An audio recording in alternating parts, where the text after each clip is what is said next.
Halo semuanya, selamat datang di channel Yuk Kita Nonton. Di video kali ini kita akan membahas para dewa-dewi yang ada di anime Danmachi.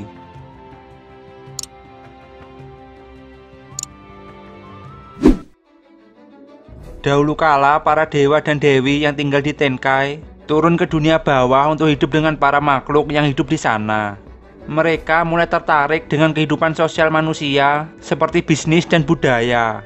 Akhirnya para dewa-dewi memutuskan untuk mencari hiburan dengan menyegel kekuatan mereka dan hidup di Gekai untuk mendapatkan pengalaman baru.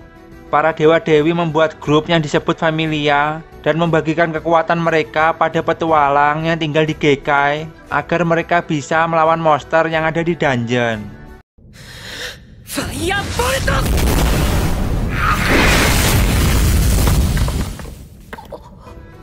Sekarang kita mulai pembahasan tentang para dewa-dewi yang ada di Danmachi.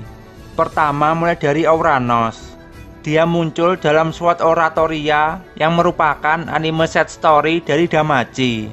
Dalam mitologi Yunani, Ouranos atau Uranus adalah dewa langit yang merupakan salah satu primordial god. Kata Ouranos sendiri memiliki arti langit atau surga. Di Danmachi, Ouranos adalah dewa pertama yang turun dari Gekai. Dia datang bukan untuk mencari hiburan atau kesenangan seperti dewa lainnya yang datang setelahnya. Dia datang sebagai administrator untuk mengawasi Gekai melalui guild yang dia dirikan saat pertama kali datang. Karena itu dia sering disebut sebagai Father of Orario. Walaupun dia sangat kuat, dia tidak pernah mencoba untuk menjadi pemimpin di Gekai. Tugas dia hanya memantau dan mengatur kekuatan para dewa agar tetap terkendali. Jika para dewa ingin menggunakan Arcanum, mereka harus meminta izin langsung ke Ouranos agar mereka tidak terkena hukuman. Kita sudah pernah melihatnya di anime saat Hermes meminta izin untuk menggunakan Arcanum di Arc War Game. Uranus, chikara no koushi no kyouka o kyoukasu. Berikutnya adalah Zeus dan Hera. 15 tahun lalu, Zeus dan Hera adalah dewa tertinggi di antara para dewa lainnya dan merupakan pemimpin dari salah satu familia terkuat di Orario.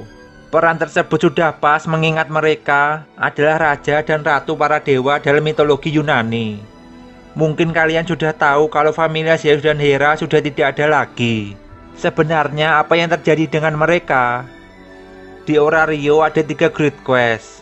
3 quest tersebut adalah mengalahkan 3 monster kuno yang lari dari dungeon. Sedangkan Zeus dan Hera bisa dibilang familia terkuat dalam sejarah. Jadi sudah kewajiban mereka menerima quest tersebut. Mereka sudah mengalahkan Leviathan dan Behemoth.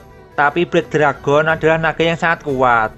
Zeus dan Hera familia yang bekerja sama pun berhasil dikalahkan. Saat kembali, Zeus dan Hera familia melemah karena baru saja kalah dari Black Dragon. Loki dan Freya yang mengetahui hal tersebut melihat ini adalah kesempatan besar untuk mereka mengambil posisi sebagai familia terkuat. Mereka berdua bekerja sama dan berperang dengan Zeus dan Hera, yang akhirnya membuat Zeus dan Hera diusir dari kota. Tidak ada yang tahu kemana perginya Hera, sedangkan Zeus dia ada di sebuah desa kecil di luar kota. Di sana Zeus mengadopsi dan membesarkan Bel sampai dia berpura-pura mati karena alasan yang tidak diketahui. Sekarang untuk Loki.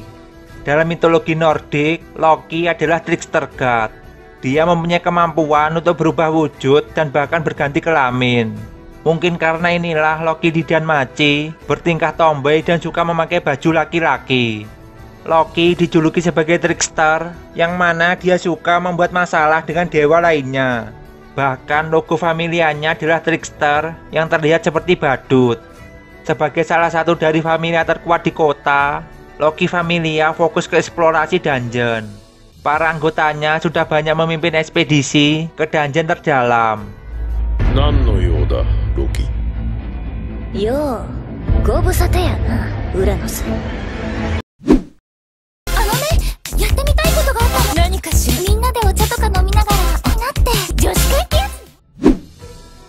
Selanjutnya adalah Freya. Freya termasuk dewi yang sangat kuat di Orario. Namanya sama dengan nama Dewi Freya dalam mitologi Nordik yang dilambangkan sebagai dewi kecantikan, cinta, kesuburan, dan emas. Freya juga dikenal sebagai dewi yang selalu mencari kesenangan. Di Danmachi, Freya memiliki kebiasaan yang mirip seperti Apollo. Dia akan mendekati pria atau wanita yang menarik perhatiannya dan kemudian akan melakukan apapun untuk mendapatkan orang tersebut, khususnya para petualang yang berbakat. Tapi di sini Freya tidak langsung mengambil bel Cranel untuk dirinya sendiri. Bel Cranel bisa dibilang sedikit berbeda. Daripada harus mengambilnya dari Hestia, yang mana bisa dilakukan kapan saja, Freya memutuskan untuk mengawasi dia. Karena kemungkinan pertumbuhan bel Cranel berkaitan dengan hubungannya dengan Hestia. Jika dia mengganggu hubungan tersebut, maka sama saja mengganggu pertumbuhan bel Cranel. Untuk hubungan Freya dan Bel, dia lebih suka menyebutnya sebagai cinta pada pandangan pertama. Freya sangat menikmati saat dia melihat Bel tumbuh, seperti saat Bel mengalahkan musuh yang kuat dan juga saat dia berjuang untuk melalui situasi yang mengancam nyawanya. Freya sering melakukan suatu aksi untuk mempercepat pertumbuhan bel Cranel. Contohnya buku Grimoire yang digunakan Bel untuk belajar magic di season 1. Freya meletakkan buku tersebut untuk membuat Bel bisa tumbuh lebih kuat dengan cepat. Sebenarnya Freya bukan tertarik dengan Bel, melainkan tertarik dengan jiwanya. Karena sangat terobsesinya dengan bel Cranel, Freya rela berusaha untuk menjaga jiwanya. Jika Bel mati, dia bahkan akan mengejar dan mengikuti jiwanya sampai ke surga. Freya memiliki kemampuan yang membuatnya lebih unggul daripada dewa-dewi lainnya. Kelihatannya kekuatan tersebut bukan bagian dari arkanumnya, karena seharusnya arkanum para dewa sudah dinonaktifkan saat mereka tinggal di Gekai. Salah satu kemampuan Freya adalah Ace of Insight. Ini adalah kemampuan bawaan yang digunakan untuk melihat potensi seorang petualang melalui cahaya dan warna jiwa mereka. Dengan kemampuan inilah dia bisa melihat jiwa Bel dari menara Babel. Saat Bel berlatih dengan Ais di dinding kota, Freya melihat jiwa Ais yang bercahaya dengan warna emas, dan dia melihat jiwa Bel yang terlihat transparan. Inilah yang membuat Freya tertarik dengan Bel, karena biasanya jiwa setiap orang memiliki warna yang berbeda, sedangkan Bel jiwanya tidak berwarna melainkan transparan. Freya sering menggunakan kemampuan ini untuk menentukan siapa saja yang bisa masuk ke familianya. Kami-sama, nebokete ta no kana? Kemampuan dia lainnya adalah Charm. Sebagai dewi kecantikan, Freya mampu memikat dewa dan siapa saja dengan kecantikannya. Bahkan dia bisa menimpa pesona dewi lainnya, seperti saat dia memikat Tamus Belili, yang mana dia sudah lebih dulu terpesona dengan Ishtar.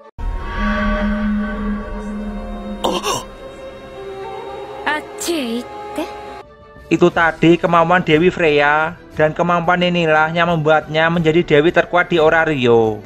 Jika ada orang atau sesuatu yang menghalanginya, dia tidak akan segan-segan menghancurkan mereka. Berikutnya adalah Ishtar, yang juga merupakan dewi cinta dan kecantikan sama seperti Freya. Ishtar adalah dewi cinta dan kecantikan dalam mitologi Mesopotamia. Ishtar bisa dikatakan tidak terlalu terkenal jika dibandingkan dengan Aphrodite dan Freya. Ishtar adalah penguasa area distrik prostitusi yang dikenal sebagai Berit Babili. Disinilah tempat orang-orang memuaskan nafsu mereka. Ishtar sangat membenci Freya. Dia tidak menginginkan apapun selain untuk bisa menjatuhkan dan mengambil posisi Freya sebagai yang terkuat di Orario. Ishtar sangat berbeda dengan Freya. Freya masih sangat respect kepada familianya, sedangkan Ishtar sangat kejam terhadap familianya sendiri.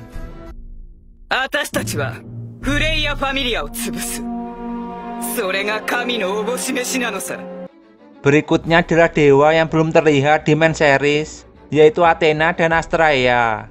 Athena adalah dewi dalam mitologi Yunani yang merupakan dewi perang dan kebijaksanaan. Di Danmachi, dia hanya disebutkan sebagai salah satu dari 3 virgin gadis di Tenkai bersama dengan Hestia dan Artemis. Sedangkan untuk Astraea adalah dewi dalam mitologi Yunani yang merupakan dewi keadilan, kepolosan, dan kemurnian.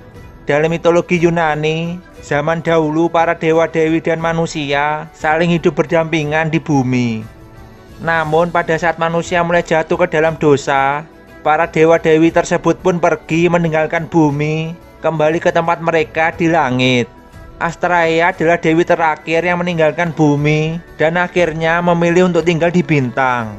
Manusia percaya bahwa Dewi Astraea menjelma menjadi rasi bintang Virgo. Sebagai dewi keadilan, familianya bertindak sebagai kepolisian di Orario dan berurusan dengan orang-orang yang bermasalah. Namun para anggota mereka dijebak dan akhirnya semuanya terbunuh kecuali Ryu. Astraea tidak ingin Ryu balas dendam. Dia memohon ke Ryu agar tidak mencari orang yang membunuh familianya. Namun Ryu tidak bisa menerima hal tersebut. Jadi dia menyuruh agar Astraea meninggalkannya, karena dia tidak ingin Astraea melihat dia melakukan balas dendam. Astraea masih hidup sampai sekarang, namun tidak ada yang tahu keberadaannya sejak saat itu. Sedangkan untuk Ryu, dia di blacklist dari guild dan dicap sebagai buronan akibat dari apa yang telah dia lakukan.